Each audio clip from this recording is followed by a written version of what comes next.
The way I use sketchbooks should probably get me burnt at the stake. I cut them up. I rip pages out. I buy 3 new ones before I get a quarter of the way through one. I don't use them for 3 months, and then I go on a rampage of scribbling, cutting, pasting, painting, and drawing. Basically, I'm the queen of sketchbook chaos. In this video, I share with you one of my tips and some exercises, because I just love homework, right? That I hope will inspire you, you uptight little perfectionist you, to let go and love your own unique, chaotic, and honestly pretty damn magic sketchbook style in all its messiness. Actually, especially in its messiness. So if you're excited to be inspired every single time you sketchbook, let's jump right into it. Here's what I'd like you to do, dear friend. And yes, it can be easier said than done. Start relishing in your unfinished sketchbooks. In fact, go and start another one right now, or another 10. Because today, I'm going to help you see why finishing a sketchbook is the least exciting thing you can do with them. And why bringing a little chaos into your sketchbook practice might be just what you need.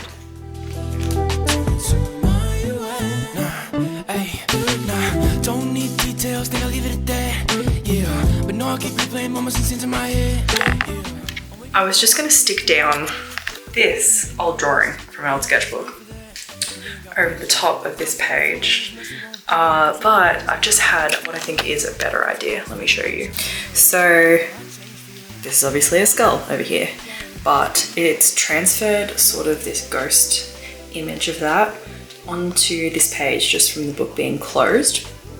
So I kind of want to run with that idea and work with that instead of covering it up.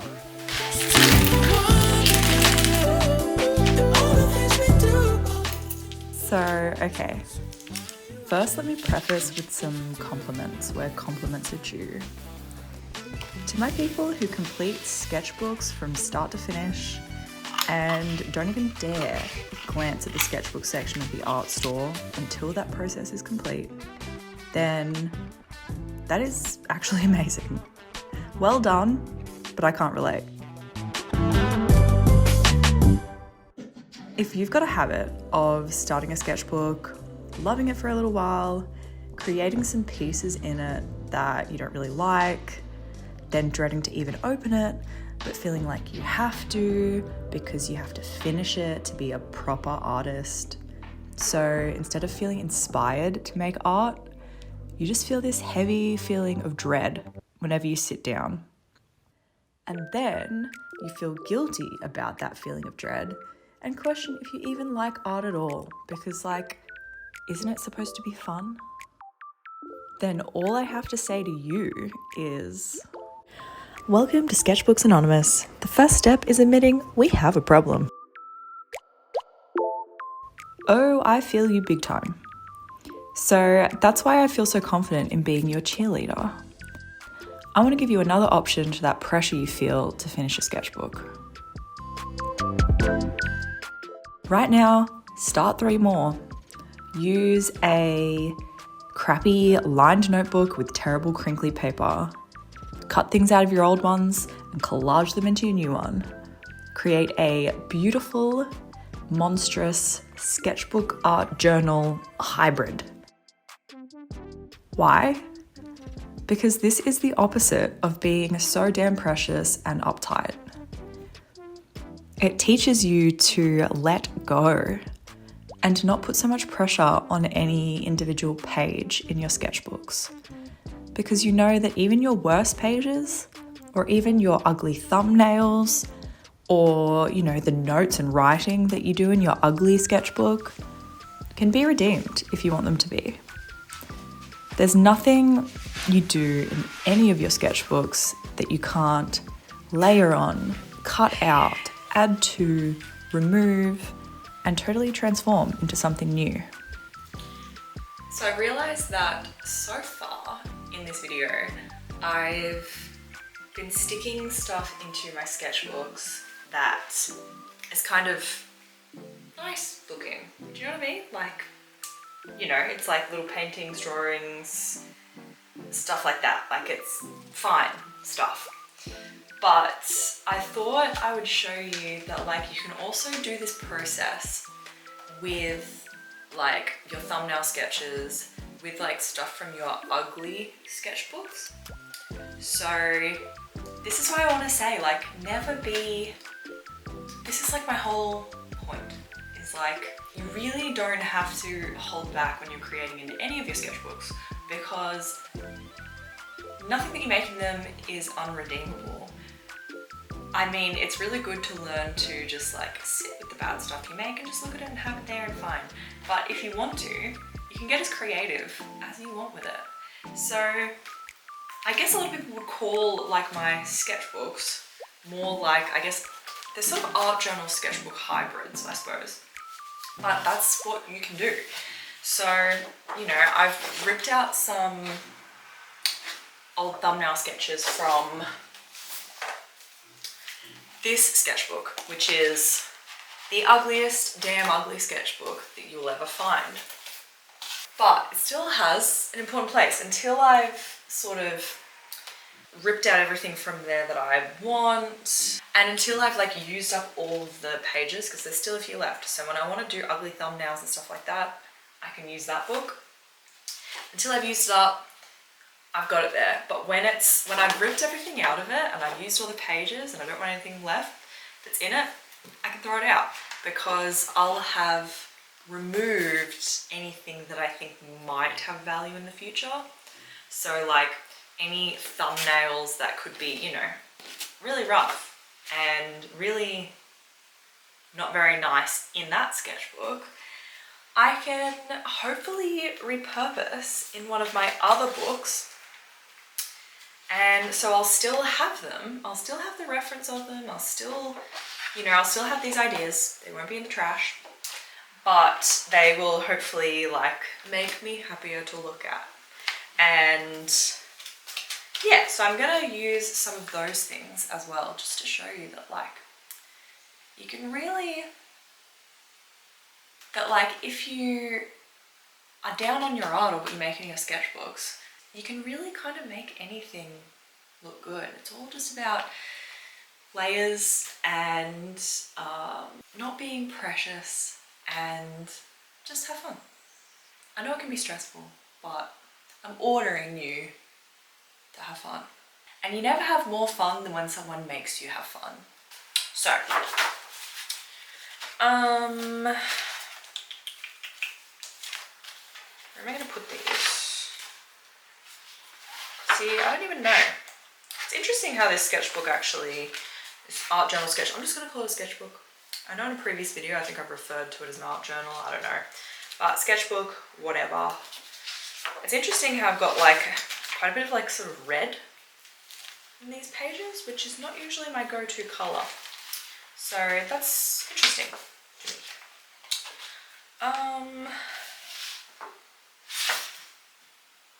Yeah, okay, maybe. So an option is, I've got this here, which is also, that was ripped out of an older sketchbook.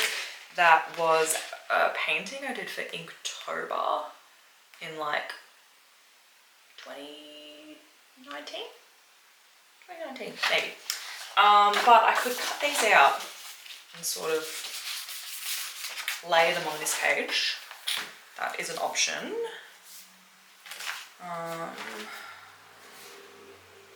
Wow, these pages are chaotic. I love it. I love it. And even then, like, I don't even know what that is. What is this? It's just a woman with that. I don't know what that is. I don't know what I was trying to achieve with that.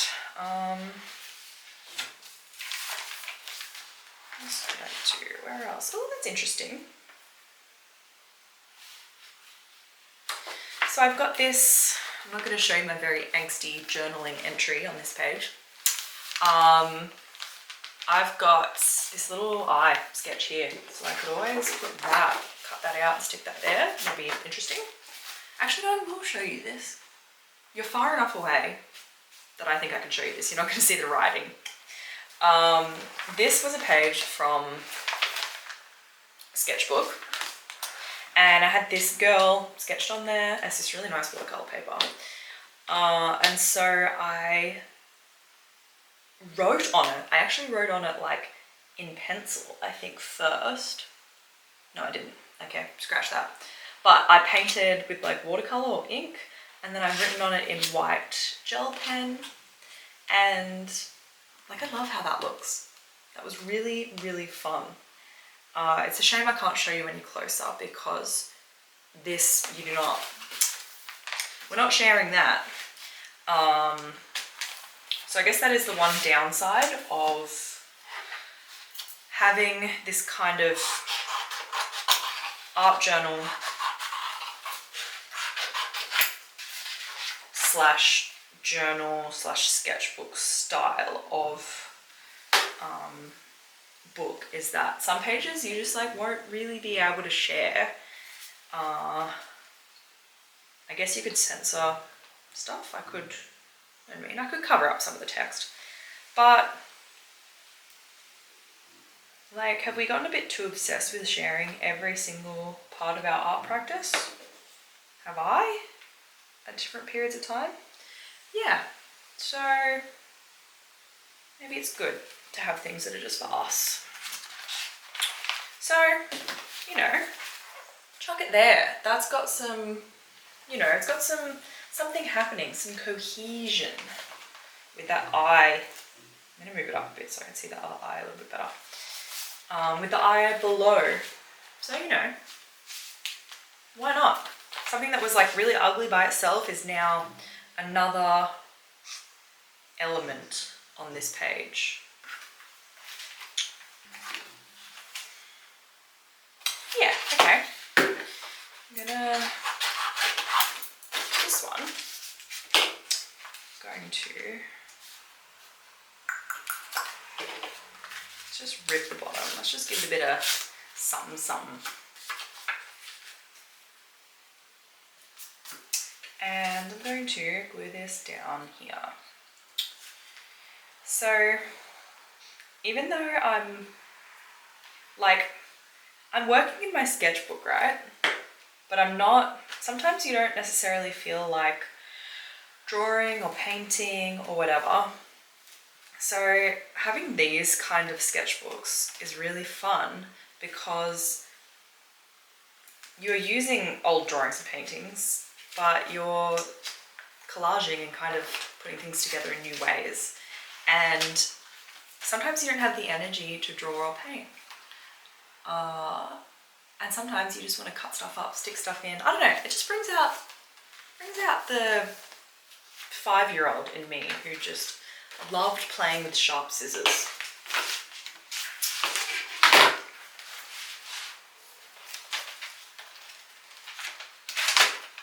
And just something that is so glorious about these sketchbooks with so much stuff stuck in, it's just, oh, it's so chunky. It's just so chunky and delicious.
this is pretty fun.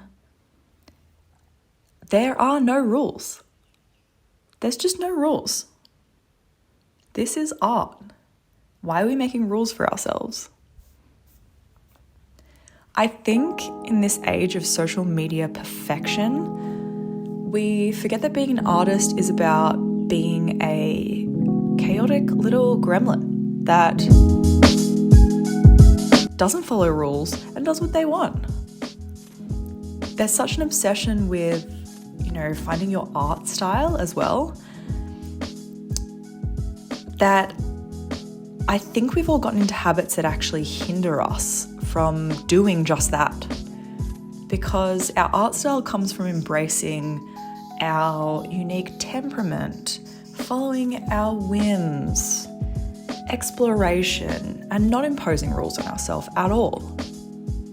So if you aren't a sketchbook finisher and you'd rather jump around between sketchbooks and have the process be more of an organic, ever-evolving cluster of books in progress, then I want to encourage you, bravely and boldly be that. Be you. Whatever your sketchbook or art style is, which is not just how things look that you create, but also how you work, that's your style. Be that. Be you. The world needs that.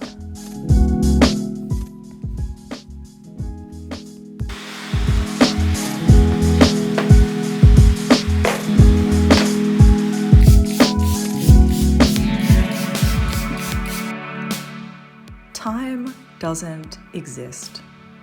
Time is a concept, man. But seriously, why are you imposing some kind of deadline on yourself when creating art is the part of your life where you should be totally free of all that to-do list nonsense?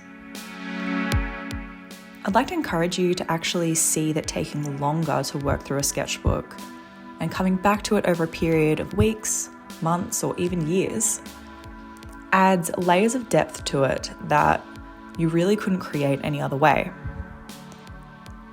It will become something that tells a story of you as an artist in the past and the present. How amazing is that?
So I could talk about sketchbooks and encourage you to be your amazing, messy little self, literally forever.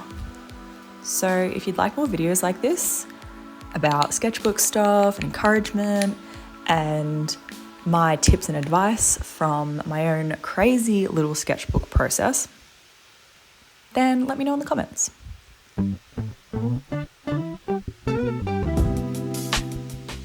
But before I go, I want you to promise me that every time you start to feel that perfectionist voice creep in, when you're feeling guilty about your unfinished sketchbooks or your ugly sketchbooks, I want you to say 3 things to yourself.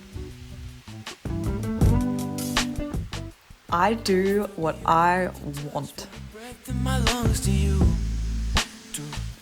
My art is mine and it is damn incredible.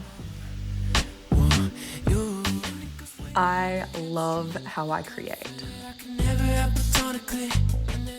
My ugly art isn't ugly at all. It's a stepping stone to creating something new and exciting.